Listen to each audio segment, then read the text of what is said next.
Americans voting on the direction the country will take for the next 2 years, choosing if it is time for Republican leadership or if President Joe Biden will continue to have the support of a Democratic Congress. I definitely want to keep the House blue, so I made sure to vote Democrat. More than a third of the U.S. Senate was up for re-election this year.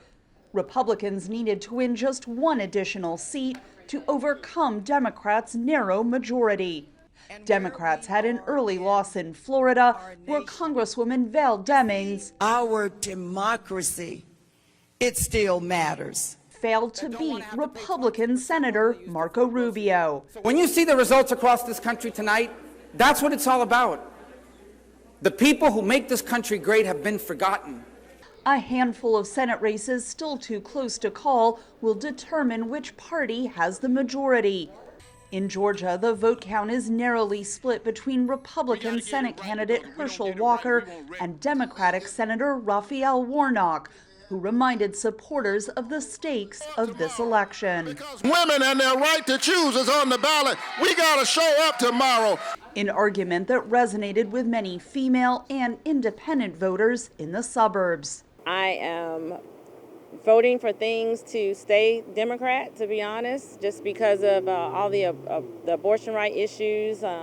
That's really important to me, that a woman still have the right to choose.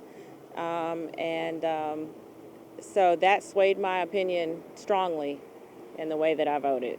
Historically, the party in power loses midterm elections. For some Georgia voters, this election is an opportunity to express their dissatisfaction with Biden. I don't think he's made many of his own decisions. I think he's more of a spokespiece for this far left and special interests. All 435 U.S. House seats were also up for re-election, with Democrats securing some key early wins in the Virginia suburbs of Washington, D.C.